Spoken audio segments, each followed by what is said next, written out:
It's time to stitch the soft serve ice cream cone on our 2 scoops bench pillow.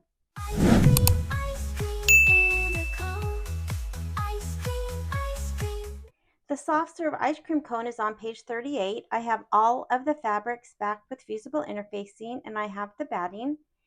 This also uses the flexi foam from the embellishment kit. And then I am going to use my ScanNCut to cut the cone for the applique of the ice cream cone. Now I will be adding the Steam-A-Seam 2, which is light Steam-A-Seam 2, to the back to help iron on when I'm ready to put the applique on the block. So the first thing I need to do is go get the file ready and sent to my ScanNCut. So I'm on canvasworkspace.brother.com, and I will select my projects, and I am going to select new and click the SVG icon at the top to bring in the cone portion of our cute little ice cream cone. I will go to choose file. I will navigate to my SVG files, which is, for me, I have an embroidery folder on my desktop, again for easy access. And then I have a Kimberbell folder with all of my Kimberbell projects. And then I will open up the 2 scoops bench pillow. And within that folder, there's a folder called SVG Files for Electronic Cutting. And once I choose that, I have available to all of the items that are available to cut with your ScanNCut. So I need to find the soft serve, and you can either click once, it will bring up kind of a picture of it, but because this is so thin, it's hard to see even on a computer. And then you can open, or you can always just double click. So once that file is chosen, I will select OK, and it will put that little ice cream cone on my mat. And that's all I need to do for this one. I am going to save this so that I have it available in my projects, and I am going to come to download. I can download to my PC. I can hook my Mac right up to the ScanNCut, or I can download it and save it to a USB and take my USB to the ScanNCut, or I can send it right to the ScanNCut, and that's what I choose to do. And so I will select transfer, and my transfer is ready to go. So now I can go get my fabric piece ready with the Steam-A-Seam 2 on the back, and we can cut this with the ScanNCut. So to prepare the fabric for the cone, I am just going to cut just a tiny bit smaller than this piece of fabric. I just don't want any overhanging so that the adhesive gets on my mat. So I'll just cut it just a slight bit shorter. And then make sure that there's no threads on the back. And then I will peel off one side of the paper. It doesn't matter which side, whichever comes off easiest. It will be just a little bit sticky. I will place it on to my fabric. And then I'm just going to iron for about 15 to 20 seconds. But I do want a good bond on my fabric so that when I cut on my ScanNCut, it won't separate from the fabric. Now I will leave this other side of the paper on and cut with the paper on. So let's go add this to the mat and get this little cone cut out. I placed my fabric with the paper side down. I am using the standard tack mat, so I don't have an issue putting the paper on the sticky mat. I do tape it down because this is not a fabric mat, and so I want to make sure that this fabric doesn't shift. So now I am going to take this and load it into my machine. And so there's these little guides on each side. I will just line my mat up with that against the rollers, and then I will press this little grid, and that will just load the mat and get it ready for scanning.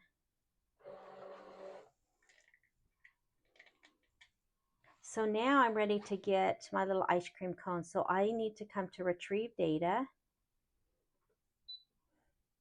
And again, there's multiple ways that you can save your data and get it to the machine. I went Wi-Fi, so mine will pick that. And so here is our little ice cream cone. Now there is one thing I need to do before cutting this, and that is to make this just slightly larger. With Kimberbell appliques, their SVGs seem to do a little bit better if I enlarge them slightly. So I am going to come to Edit and Object Edit, and then to this little first icon with a square with the arrows, and I am going to increase this just by 2 clicks. It increases both. I will select OK, OK again, and OK again. So now I need to scan my mat so that we know where the fabric is. So I will select this middle icon and hit Start.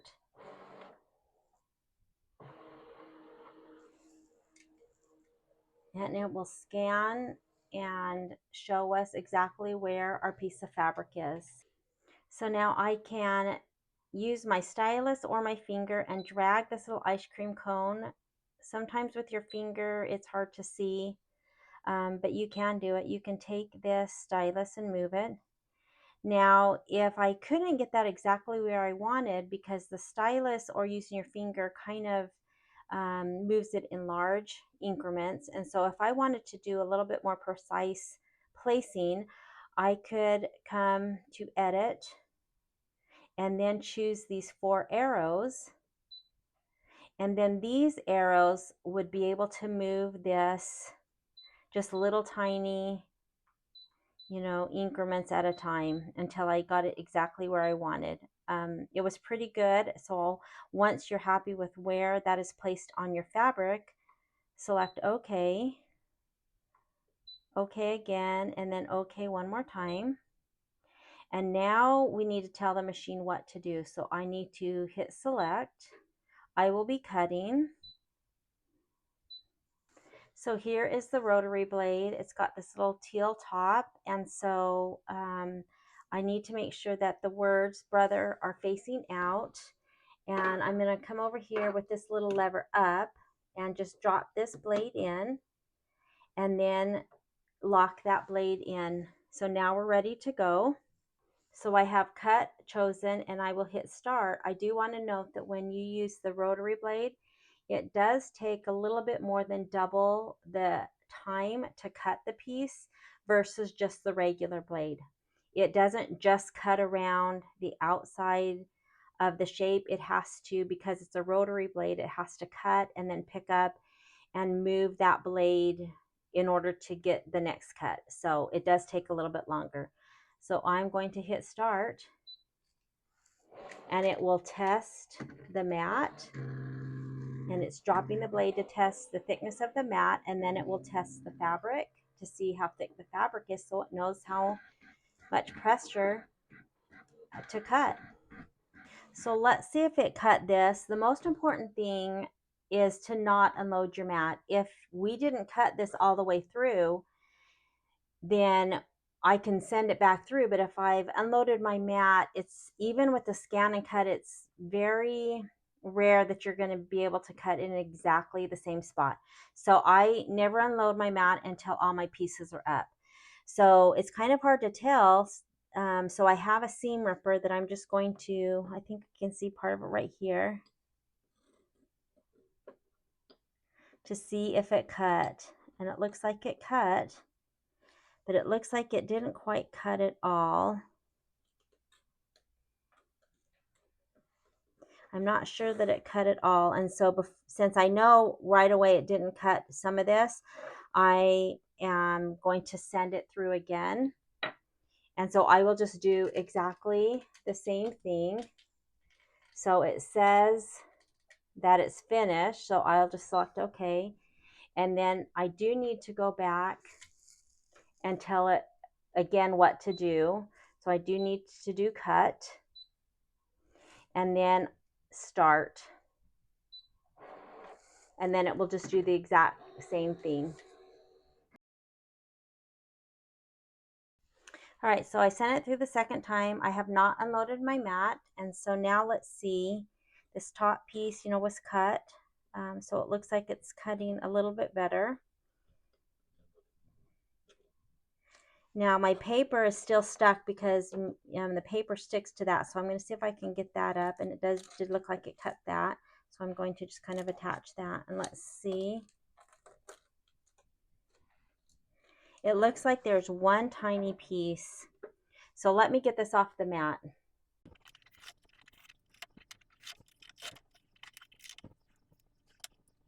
And so it looks like just one little tiny piece just didn't quite cut. So I'm just going to take my scissors and it's just, I mean, you can see it's just like a thread.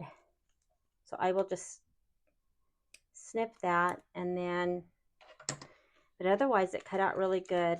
This is sticky, so I'm going to try to leave this paper on until I'm ready to put it onto my block. Again, it doesn't stick super well, but it will protect it till we're ready to use it. But there's the cute little ice cream cone. I will save my tape and use that for something else. I used that several times before I throw that away. All right, let's get to stitching our block. I'll go to Embroidery and to my USB. And I did not combine these files in software, so I'm going to open the quilting bundle folder and choose lines 5. And I need the 4x6. And I will hit set and go to add, back to my USB, and go to the embroidery files folder and find the little soft serve ice cream cone. I'll hit set and embroidery. I'm still using my 5x7 hoop, and I'm just using kind of a strip that came off another one of my hoops, and so I'm not going to worry about moving that. And I'm just trying to use this piece up so it's good to go. And so I will go to the minus plus needle. I will run the placement for the batting. I will place my batting and my background fabric, and then I'll come back and skip a few steps.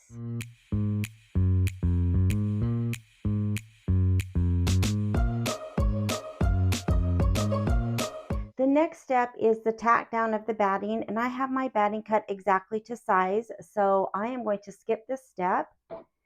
And then the next step is the placement for the fabric, and I have already placed my fabric, and this placement line is only 1/4 of an inch outside of the batting, and our fabric is much larger, and so I'm going to skip this as well. I'll choose the down arrow, and then I'm going to run the tack down of the background fabric and then the background quilting.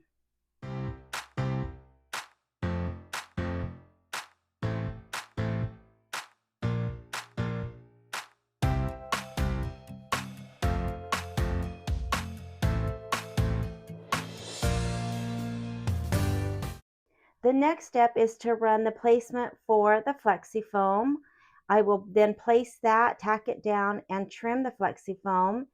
And then I'm going to show you a step that I'll skip before I add the fabric to the top of the cone.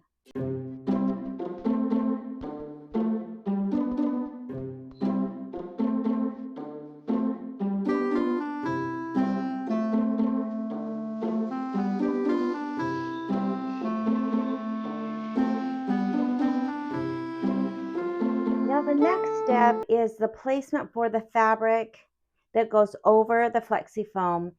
And I am going to go ahead and skip this by just using the down arrow. And the next step will be the tack down of the fabric.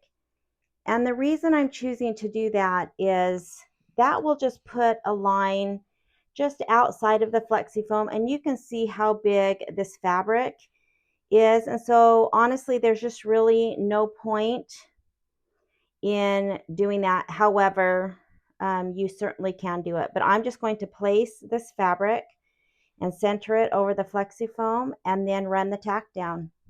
And then I will go ahead and trim this piece of fabric and run the decorative stitching around the top of the cone.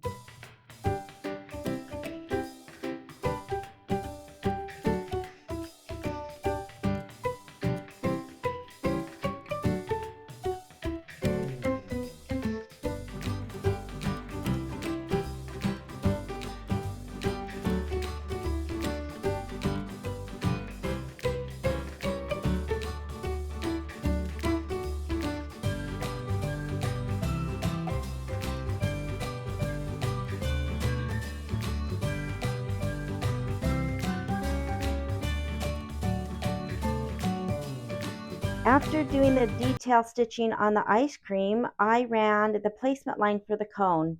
And so I have my cone that I cut out with my ScanNCut. And so I'm going to just place this right on the placement. And remember, I made mine just a little bit bigger. And so I want to make sure to get it as even as possible.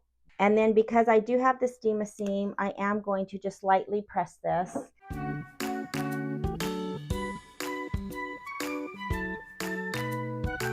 So now that I've got that ironed down, I am going to go ahead and run the tack down. Now, again, most of the time when I do the ScanNCut, I don't tack it down because the tack down will just follow that same line. But I want to make sure that I don't have too much sticking out that I may have to trim. So I am going to run the tack down.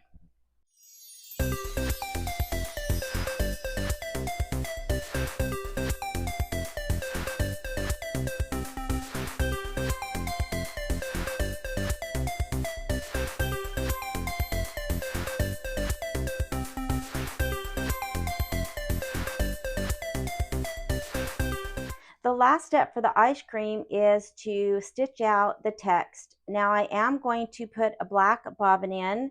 Again, I'm doing that just because I have black bobbins and I need to use them up. So when I do dark text, then I will usually put a black bobbin in. However, that is really not necessary.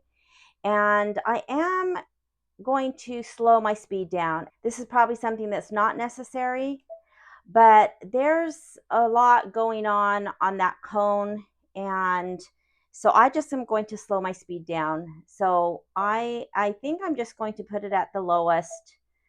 That just makes me feel better when I have a lot of layers and I've got some small text. All right, so let's finish up the stitching on this ice cream cone.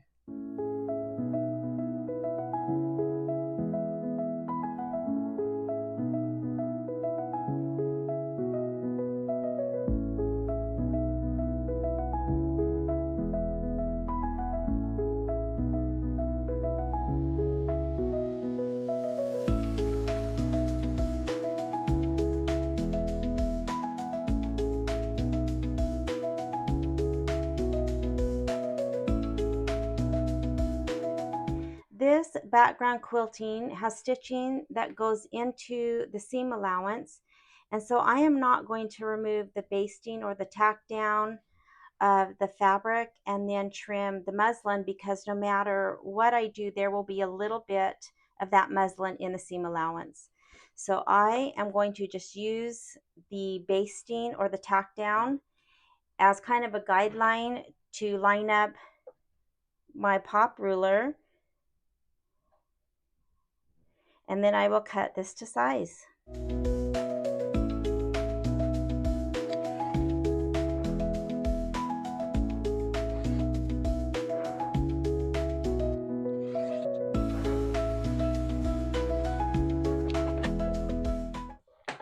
And here's our cute little ice cream. I do want to note that this cone has little sprinkles, and so I will attach these beads probably before I sew section 3 together, so it will be easier to sew these on.